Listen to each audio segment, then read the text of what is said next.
오늘 말씀은 마태복음 12장 38절에서 42절까지 말씀입니다. 물고기 뱃속에서 나온 요나다 하는 제목으로 말씀을 나누겠습니다. 먼저 이 본문을 읽어 드리겠습니다. 그때 서기관과 바리새인 중 몇 사람이 말하되 선생님이여 우리에게 표적 보여주시기를 원하나이다. 예수께서 대답하여 이르시되 악하고 음란한 세대가 표적을 구하나 선지자 요나의 표적밖에는 보일 표적이 없느니라. 요나가 밤낮 사흘 동안 큰 물고기 뱃속에 있었던 것 같이 인자도 밤낮 사흘 동안 땅속에 있으리라. 심판때에 니느웨 사람들이 일어나 이 세대 사람을 정죄하리니 이는 그들이 요나의 전도를 듣고 회개하였음이거니와 요나보다 더 큰 이가 여기 있으며 심판때에 남방 여왕이 일어나 이 세대 사람을 정죄하리니 이는 그가 솔로몬의 지혜로운 말을 들으려고 땅 끝에서 왔음이거니와 솔로몬보다 더 큰 이가 여기 있느니라. 아멘. 물고기 뱃속에서 나온 요나다 하는 제목으로 말씀을 나누겠습니다. 율법 아래에 있는 서기관과 바리새인들은 창세전에 감춰진 하나님 나라의 비밀을 알 길이 없는 자들입니다. 과연 이들이 복음이신 예수님을 알아볼 수 없으므로 볼 수 없는 하나님의 나라의 현현이 그들 눈앞에 나타나 있는데도 불구하고 육안으로 보이는 표적을 요구하고 있습니다. 그때 서기관과 바리새인 중 몇 사람이 말하되 선생님이여 우리에게 표적 보여주시기를 원하나이다. 사실 서기관과 바리새인들은 예수님께서 행하시는 표적을 소문으로 들었을 것입니다. 물론 본 자들도 있었을지 모릅니다. 그럼에도 불구하고 계속해서 그들은 표적을 요구하고 있습니다. 사도 바울은 분명히 이와 같은 서기관 바리새인들, 유대인들에 대해서 특성을 지적하고 있습니다. 유대인은 표적을 구하고 헬라인은 지혜를 찾으나 우리는 십자가에 못 박힌 그리스도를 전하니 유대인에게는 거리끼는 것이요 이방인에게는 미련한 것이로되 오직 부르심을 받은 자들에게는 유대인이나 헬라인이나 그리스도는 하나님의 능력이요 하나님의 지혜니라 라고 사도 바울은 증거하고 있습니다.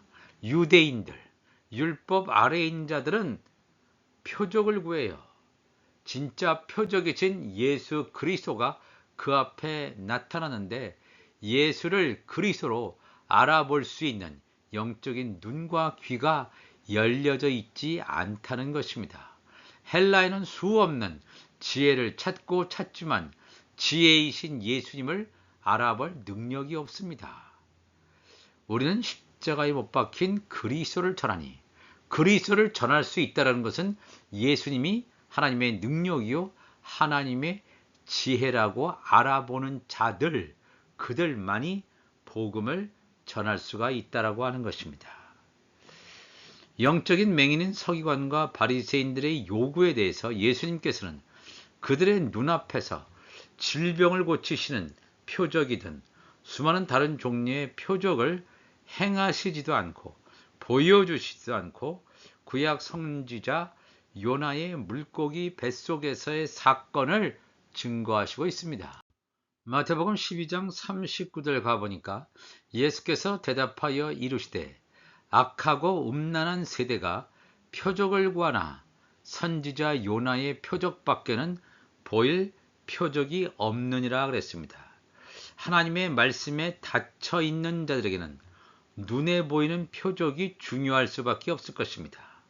예수님께서는 그 시대를 악하고 음란한 세대라고 규정하시고 있습니다. 오늘날에도 정확히 해당되는 용어입니다.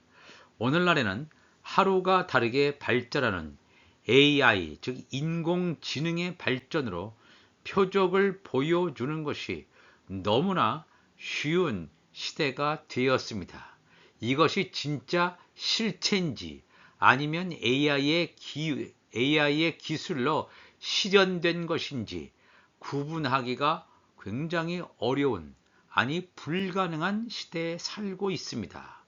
이러한 시대 가운데서 사람들은 표적, 육안으로 볼 수 있는 표적을 요구하지만 예수님께서 말씀하시는 것은 육안으로 보는 표적이 아니라 나의 영안으로 볼 수 있는 하나님의 나라의 능력, 하나님께서 하시는 그 하나님 나라의 실체, 이것을 보기를 원하신다 하는 것을 우리가 알아야 됩니다. 요나가 밤낮 사흘 동안 큰 물고기 뱃속에 있었던 것 같이 인자도 밤낮 사흘 동안 땅속에 있으리라. 이 요나라고 하는 인물은 어떤 인물입니까? 하나님께서 요나를 부르셔서 니느웨 사명을 감당하라고 하시지만 요나가 그것을 회피합니다. 도망갑니다. 큰 물고기 속에 갇히게 됩니다. 이 요나가 비로소 니느웨 사람들에게 하나님의 말씀을 증거하기 위해서는 물고기 뱃속에 갇혔다가 사흘 동안 갇혔다가 사흘 후에 물고기가 토해내므로 말미암아 나왔을 때 비로소 사명을 감당하는 것을 보게 됩니다. 이것은 굉장한 상징적인 사건입니다. 이 요나가 했던 전도, 하나님이 첫 언약으로 주신 율법의 계명을 요나는 증거했을 것입니다. 이 요나는 물고기 뱃속에서 나와서 니느웨 사람들에게 회개의 선포를 했습니다. 놀라운 사실은 이렇게 전도하기 싫어했던 요나의 입을 통해서 물고기 뱃속에서 3일간에 있던 죽음의 세계, 육이 죽고 영이 사는 그러한 영적인 체험을 하고 나온 요나의 입에서 전도가 나갔을 때, 하나님의 말씀이 나갔을 때 니느웨 사람들은 회개를 합니다. 니느웨 사람들 가운데 회개한 사람들은 물론 살아나겠죠. 영생의 부활을 일으키는 데까지는 나가지 못했을지도 모릅니다. 그러나 예수님은 어떤 분입니까? 이 요나보다 엄청나게 크신 분입니다. 우리 주 예수님은 예수 이름의 죄사함의 세례, 성령 세례를 베푸시는 예수님이라면 이 요나는 회개에 합당한 그러한 회개의 선포를 외친 것뿐이었습니다. 요나와 예수님은 극명하게 다릅니다. 이 요나가 물론 영의 생명이었지만 물고기 뱃속 율법 아래에 갇혀져 있는, 즉 율법 아래에 있는 자에서 율법에서 밖으로 튀어져 나오는 그런 복음의 시대로 나오는 그러한 예수 그리스도를 상징적으로 묘사하고 있습니다. 예수 그리스도가 사흘 만에 부활하는 것을 우리가 보게 됩니다. 이 요나도 사흘간 물고기 뱃속에 갇혀 있다가 사흘 후에 나오게 됩니다. 이 놀라운 이 사건을 통해서 예수 그리스도가 이 옥에 갇혀 있다가 옥에서 물론 복음을 증거하는데 3일 후에 부활할 것을 분명히 증거하고 있습니다. 예수님께서 하시는 말씀은 이 바리새인과 사두개인 서기관들이 주는 교훈, 누룩 섞인 떡덩어리, 한 영혼도 구원시킬 수 없는 그러한 썩는 양식이 아니라 바로 새 곡식의 양식인 것입니다. 고린도전서 5장 7절에 너희는 누룩 없는 자인데 새 덩어리가 되기 위하여 묵은 누룩을 내어 버리라. 우리의 유월절 양 곧 그리스도께서 희생이 되셨다고 사도 바울은 증거하고 있습니다. 누룩 없는 생명의 떡을 나눠줘야 되는데 율법 아래에 있는 바리새인들, 서기관들은 누룩 있는 자입니다.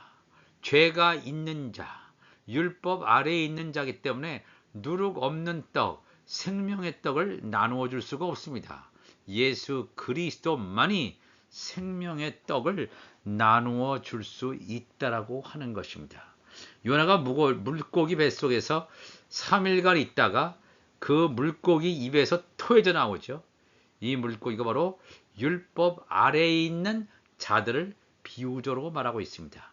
율법 아래에 있는 자들 가운데서 요나는 그 무리 가운데 있다가 토해져 나옵니다. 왜냐하면 요나는 율법 아래에 있는 자가 아니라 바로 복음의 아들이었기 때문에 그렇습니다. 이 놀라운 상징적인 사건을 통해서 하나의 그냥 구약의 사건이 아니라 율법 아래에 있는 자 가운데서 복음의 씨를 건주러 오는 예수 그리스도의 사역의 모습을 여기서 살펴볼 수가 있다라고 하는 것입니다. 이 요나도 영의 생명이었지만 물고기 속에 갇혀 있다가 육이 죽고 영이 사는 그런 놀라운 부활의 역사, 영생의 역사를 경험하게 됩니다. 예수님께서 왜 요나의 표적 이외에는 너희들에게 줄 것이 없다. 너희들이 말하는 것 가지고는 부활이 안 된다. 영생의 그런 축복이 되어줄 수 없다. 내가 말하는 메시지, 천국복음, 이 말씀을 들려주었을 때 너희들이 그토록 원하는, 물론 바리새인과 서기관들이 원하지 않을 수 있습니다. 영생의 부활, 생명의 역사가 이루어질 수 있다는 것을, 부활의 역사가 일어난다는 것을 분명히 예수님께서는 증거하시고 있습니다.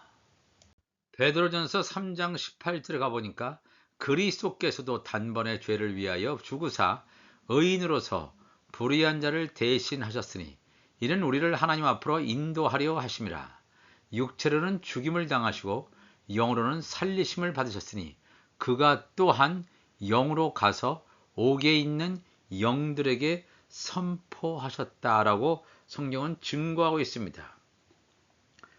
이 구약 성경 요나의 이야기, 요나 선지자를 통해서 이방 민족인 니느웨 백성 가운데서 선택받은 자들을 구원하시는 하나님의 구속사를 증거하고 있습니다.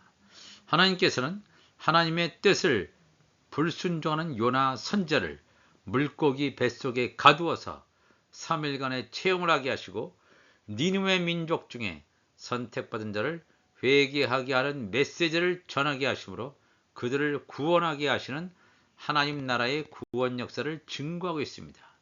예수님께서는 요나와 비교하여 자신을 묘사하시면서 자신도 밤낮 사흘 동안 땅속에 있을 것을 예언하시고 있습니다. 예수님께서 십자가에 돌아가신 후에 옥이라고 하는 곳에서 사흘을 보내시게 되는데 이 옥에 가셔서 영들에게 말씀을 전파하셨다고 예수님께서는 증거하고 있습니다. 예수님의 메시지에서 중요한 것은 요나의 물고기 뱃속에서 나온 사건은 예수의 부활을 정확히 암시하고 있다는 것입니다. 예수님께서 부활의 첫 열매로 신령한 몸으로 부활되심으로 하나님 보좌 우편에 가심으로 하나님의 의를 성취하셨다라고 하는 것입니다.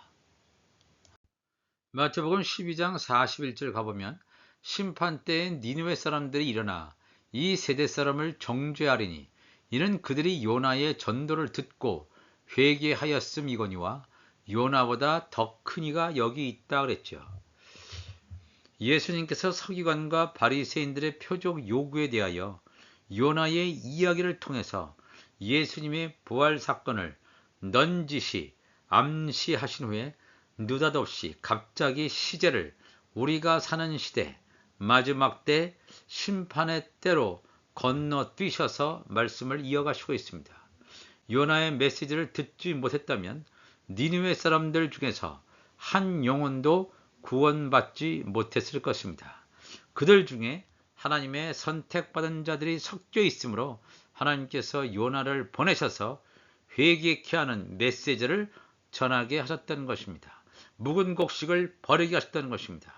아직 예수 이름의 죄사함의 세례가 임하지도 않은 구약시대에 율법 아래에 있던 요나의 입을 통해서 요나로 하여금 죽음을 겪게 하시고 육이 죽고 영이 사는 경험을 통해서 선택받은 자들에게 회개에 합당한 성결의 표를 받는 사건이 일어났음을 말씀하시고 있습니다.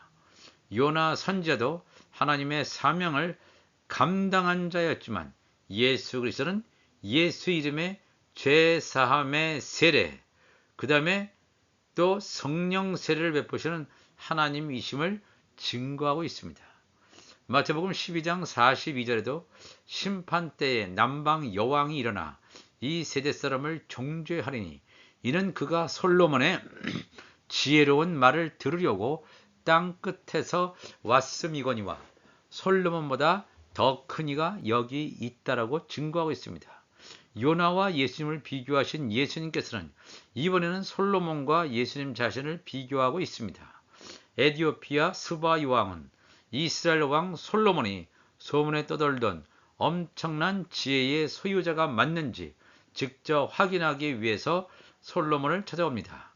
직접 솔로몬을 대면한 스바 요왕은 솔로몬의 지혜에 탄복하게 됩니다. 예수님께서는 왜 스바 요왕의 솔로몬 왕 방문 사건을 심판 때에 등장하는 남방 여왕으로 비유하셨을까 궁금하지 않을 수 없습니다. 영적으로 하나님의 종의 신분인 솔로몬, 이 솔로몬은 하나님의 아들 신분이 아닙니다. 다윗은 하나님의 아들 신분이지만 솔로몬은 이 땅에 속한 제단, 솔로몬 성전을 지은 그런 왕임을 우리가 알 수가 있습니다.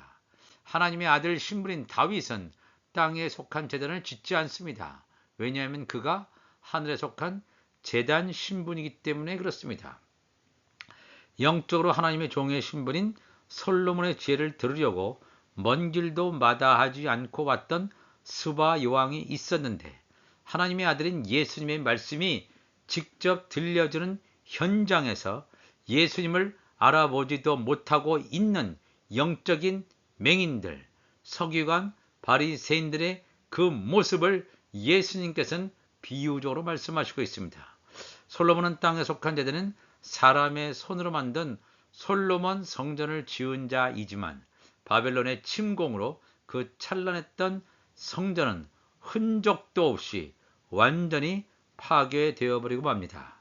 그에 비해서 예수님은 자신을 성전으로 말씀하시며 영원히 파괴되지 않고 멸망되지 않을 성전을 말씀하시면서 성령을 받은 지체들을 성전으로 말씀하시고 있습니다. 솔로몬과 비교도 되지 않는 메시아이신 예수 그리스도를 증거하고 있습니다. 요나의 표적을 이 바리새인과 서기관들에게 이제 보여주실 것입니다. 나타날 것이죠. 2000년 전에. 그러나 그 이후에도 이 요나의 표적이 성경에 증거되어 있지만 요나의 표적 대신에 우리의 육안으로 보는 표적에 만족해서 거기를 따라가는 자들이 얼마나 많은지 모릅니다. 바리새인과 서기관들처럼 눈에 보이는 표적을 보여달라고 앞으로 이 AI 인공지능을 통해서 눈에 보이는 수없는 표적이 등장할 것입니다. 그 표적을 따라가는 자들이 되어야 되겠습니까?